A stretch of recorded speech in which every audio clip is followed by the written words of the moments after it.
विचारमंचावर बसलेले सर्व मान्यवर आणि लोकशाही प्रेमी बंधू आणि भगिनींनो,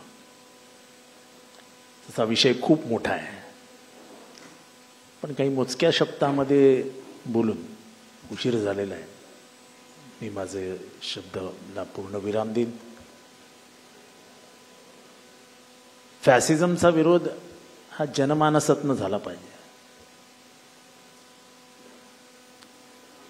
जे काही ध्रुवीकरण चालू आहे या देशामध्ये, जे काही वातावरण बिघडवण्याचं काम चालू आहे, ते बघितल्यानंतर हा देश कुठे चालला आहे हा प्रश्न माझ्यासारख्याच्या मनात दररोज सकाळी उभा राहतो. आपण काय करतो? आपण कुठल्या कुठल्या विषयावरती समाजामध्ये आढी निर्माण करतोय, तेढ निर्माण करतोय, याचं भानच आपल्याला राहिलं. जरा एक मिनिट, जरा फोन बंद करून टाक.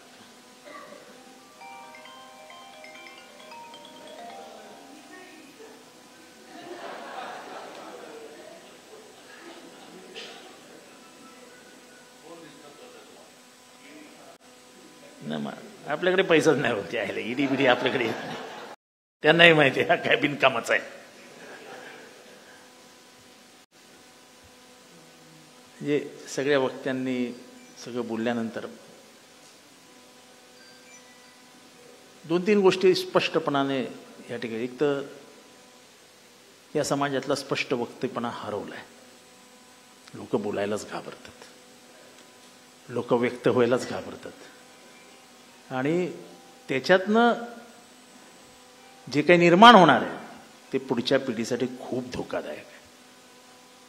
विद्यार्थी आंदोलन होत नाही, फी वाढली तरी लोकांना वाईट वाटत नाही, अन्याय झाले ते अन्याय सहन करण्याची सहनशीलता समाजाने निर्माण होते, आणि ही सहनशीलता समाजाला संपवणार आहे.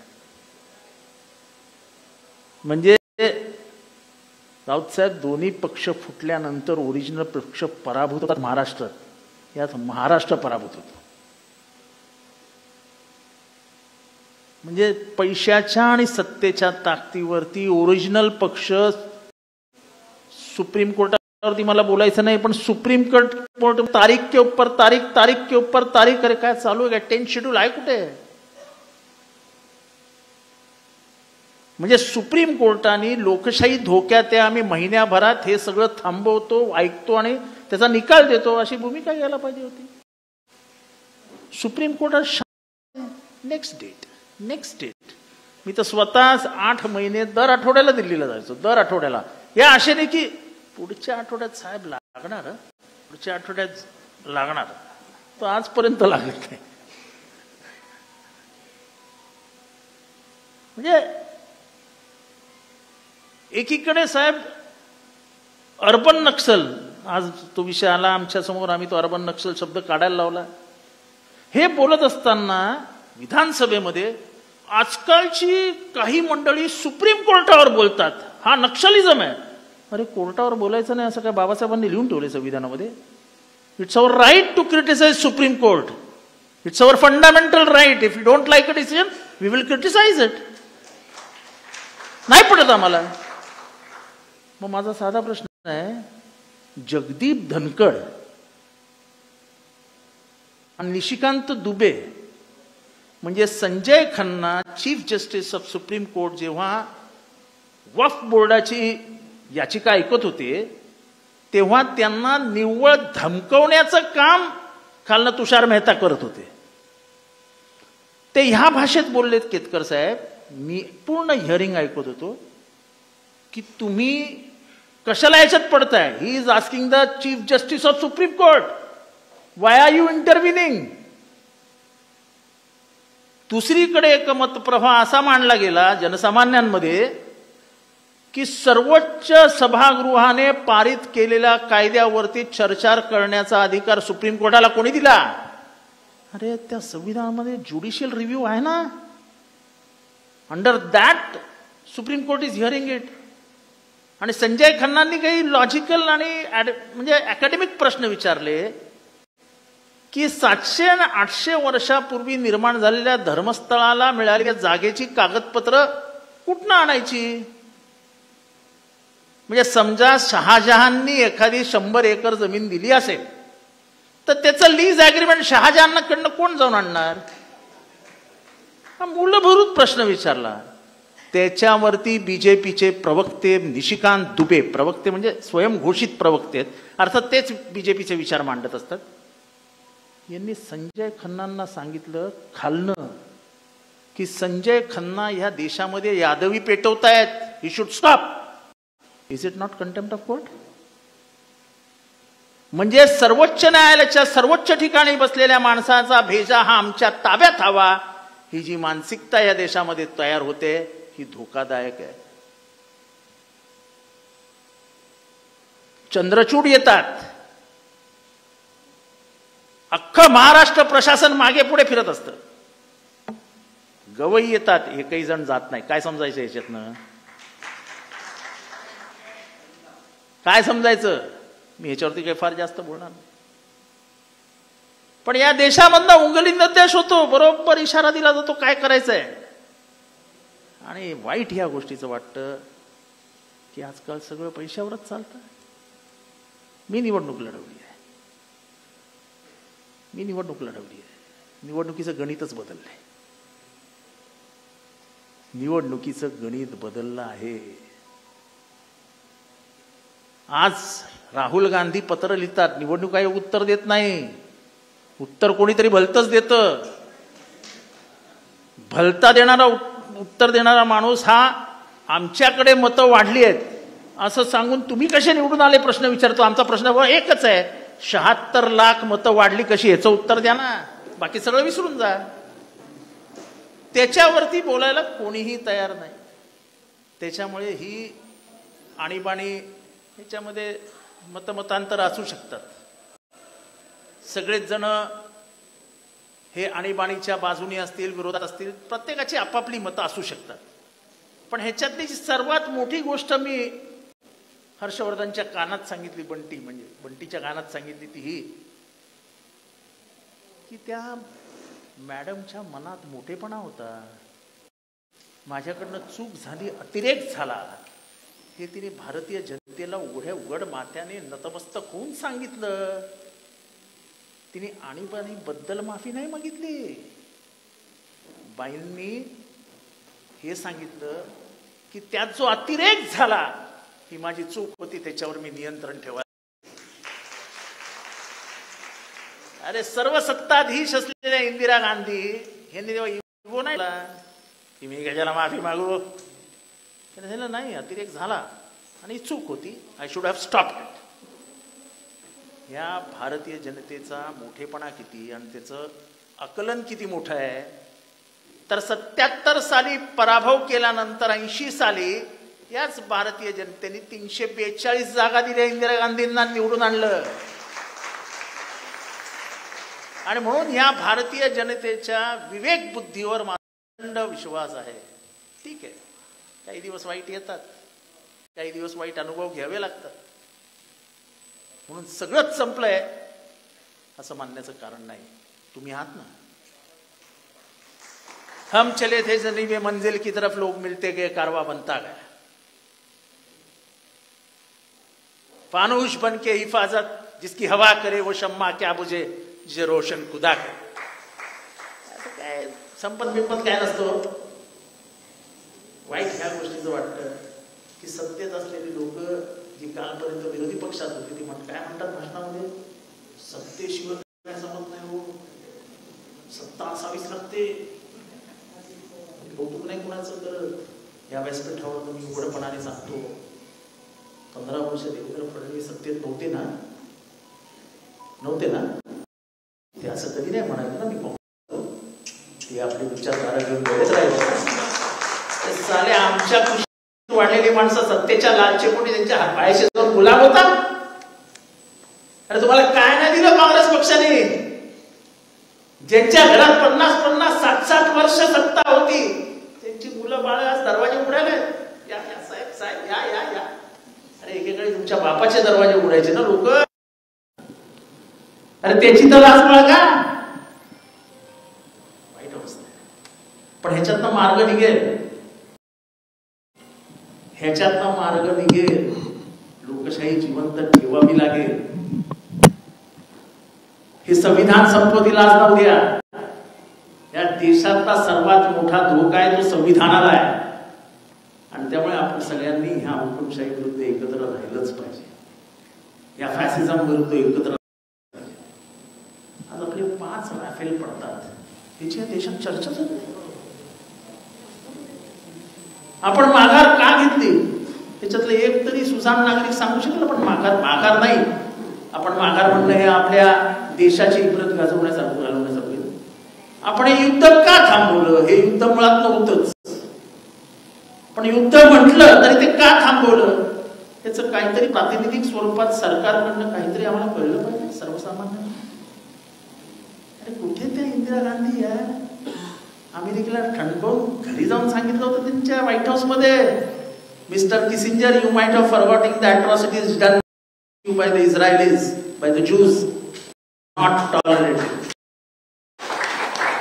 हे निक्सनच्या व्हाईट हाऊस मध्ये जाऊन सांगणारी आमची नेता होती. आमची नेता जेव्हा 7वा आरमार आलं तेव्हा 7वा आरमार आलाय, पण अमेरिकेला उत्तर मी रामलीला मैदानावर न देईन.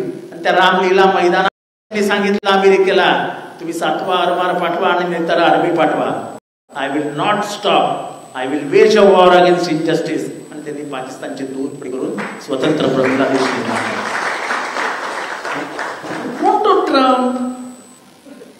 ट्रम्प सांगणार आमची भारतीय नीती. आज आपल्याला तोंडच नाही. ज्या भारताला अत्यंत महत्वाचा स्थान असायचं परराष्ट्र नीतीमध्ये, आपली पॅलेस्टाईनची भूमिका ही आजची नाही आहे. पॅलेस्टाईनची पहिली भूमिका ही महात्मा गांधींनी घेतली होती. महात्मा गांधींनी. आणि त्यांनी सांगितलेलं इस्रायलला जमीन देऊ नका. हे महात्मा गांधींचं वाक्य पहिलं. आणि तो मार्ग पकडत भारताने परराष्ट्र धोरण नेहरू, इंदिरा गांधी असं पुढे नेली. आणि त्याच्यानं सर्वात महत्वाचं भाषण जर आजच्या तारखेला कोणाला ऐकायला द्यायचं असेल तर काय ऐकवा, ते म्हणजे अटल बिहारी वाजपेयींचं भाषण आहे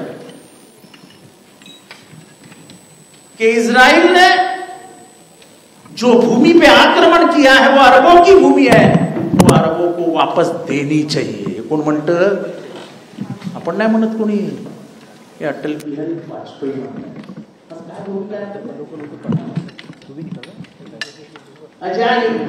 इराण युद्ध कुठेही नको, युद्धाचा आणि गांधींचा आहे. युद्धाने विनाश अटळ आहे. त्यामुळे विनाशाकडे न जाता, सर्वनाशाकडे न जाता शांतीच पत्करली पाहिजे या मताचा मी. पण स्वतःची पोस्ट डिलीट करावी लागली ना ट्रम्पला. स्वतःची पोस्ट डिलीट करावी लागली ना. मी हे युद्ध मिटवलंय. इस्रायल आणि इराणमध्ये समेट घडलेला आहे आणि सीज फायर झालेला आहे. अर्धा तासात इराणने बॉम्ब टाकून दिला इस्रायल. म्हणजे ह्याचं मी काही स्तुती सुमनं गात नाही. जगाचं राजकारण बदलत असताना भारताचा चेहरा कुठे आहे? भारत कुठे आहे? आपली भूमिका चुकली आहे. भारतामध्ये गाझामध्ये 20,000 पोरं मारली गेली आहेत. 20,000 पोरं. आपल्या तोंडात हुंकार सोडून निघत नाही. अरे गांधींचा देश आहे ना, अरे बुद्धाचा देश आहे ना. मृत्यू दररोज त्या गाझामध्ये गिरट्या घालतोय. सर्वसामान्य माणसं फक्त धर्माच्या नावावरती मरतात. मरू दे. हा माझा भारत. म्हणजे सत्ता ही फक्त द्वेष सूड ह्याच्यासाठी नसते. तो लोककल्याण राज्याचा राजमार्ग असतो. हे आम्ही विसरत आहे. आणि देशमुखांच्या बाबतीत जे झालं ते आपण ऐकलं. पण अटक झाल्यानंतर अख्खं घर सडतं, उघडं पडतं. याचं एक उदाहरण. अशी लढणारी माणसं फार कमी येतात समाजात. त्यांनी माफी मागितली असते तर कदाचित आता ते मंत्री असते, त्या पक्षामध्ये सामील झाले असते तर मंत्री असते. आज मंत्रिमंडळामध्ये असलेली अर्धी माणसं जी भीती अनिल देशमुखांना घातली होती त्याच भीतीपुढे तिथे गेल्यानं मंत्री झाले. मी कुणाचंही नाव घेत नाही अनिल देशमुखजी, तुम्ही झालात असतात. पण ह्या बदललेल्या परिस्थितीमध्ये आणीबाणीचं काल ठीक आहे, म्हणजे सॉरी टू से मीडियामध्ये सुद्धा काय त्याची मोठी मोठी 2-2 तासाच्या फेम्स आणि काय असं ते सगळं, म्हणजे मी तर फार लहान होतो आणीबाणी आली तेव्हा, पण ते काय मी वाचतो. आणि जे राऊत साहेबांनी पण सांगितलं की या देशामध्ये अराजक निर्माण व्हावी म्हणून तुम्ही आर्मीला आणि पोलिसांना सांगितलं आदेश मानूच नका, उठाव करा. कुठलाही गुड ऍडमिनिस्ट्रेटर हा अराजक येऊच देणार नाही. तो डिसेंट करतो, तो विद्रोह सहन करतो, पण द्रोह सहन करत नाही. ते देशाशी द्रोह करायला सांगत होते आणि देशाशी त्यावेळेस द्रोह झाला असता तर हा देश विघटनाकडे निघून गेला असता. आणि त्यामुळे आणीबाणी जर परत मी एकदा असतो त्याच्यात मतमतांतर असू शकतात, पण आणीबाणीचं समर्थन करायचं झालंच तर आणीबाणी ही त्यावेळेच्या काळाची गरज होती. उघडपणाची बोलण्याची भूमिका ही आपण घ्यायला हवी.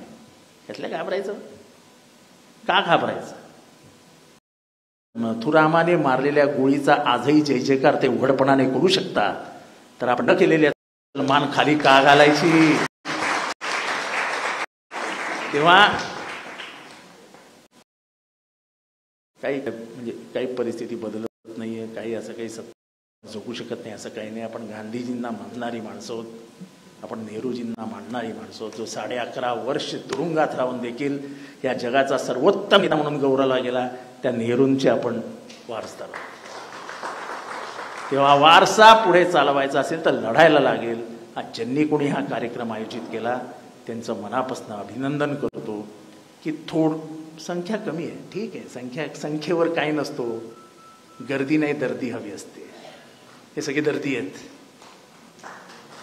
आजकाल लोकांना ऐकायलाच वेळ नाही. आजकाल व्हॉट्सअप युनिव्हर्सिटी फार जोरात आहे, फार जोरात. त्यामुळे या व्हॉट्सअप युनिव्हर्सिटीच्या विरोधात उभं राहून आपल्याला सशक्तपणाने या फॅसिझमचा पराभव करण्यासाठी विचाराने लढाई लढावी गेले. जनता आज नाही पण उद्या तुमच्याबरोबर येईल हे 100% सांगतो. हा विश्वास भारतीय जनतेवर माझा आहे, तो अजून दृढ होत राहील. आपण लढायला शिकूया एवढंच या ठिकाणी बोलतो. उशिरा काय होईना पण आमंत्रण आलं. मी आमंत्रणाची वाट बघून मी आमंत्रणाची वाट बघणारा माणूस नाही आहे. मी लढाईत उडी मारणारा माणूस आहे. नाही तसं नाही, हे तुमचं आमंत्रण आलं नसतं तरी मी कार्यक्रमाला येणारच होतो. त्या का मला खुर्ची दे याचं काही गरज नसते. आपण विचारांच्या लढाईत सगळे एकत्र लढणारे माणसं. त्याच्यामुळे ही लढाई आपली आहे आणि ही संविधान आणि लोकशाही वाचवण्याची साठी आपला जीव गेला तरी बेहत्तर, पण पुढच्या पिढीसाठी आपल्याला करावंच लागेल. ही आपली सामुदायिक जबाबदारी आहे. त्या सामुदायिक जबाबदारीचा मी एक छोटासा भाग आहे, एवढंच मी माझं भाग्य समजतो. आपण बोलवलं, बोलायची संधी दिलीत, आपले मनापासून आभार मानतो. जय हिंद, जय महाराष्ट्र, जय भीम.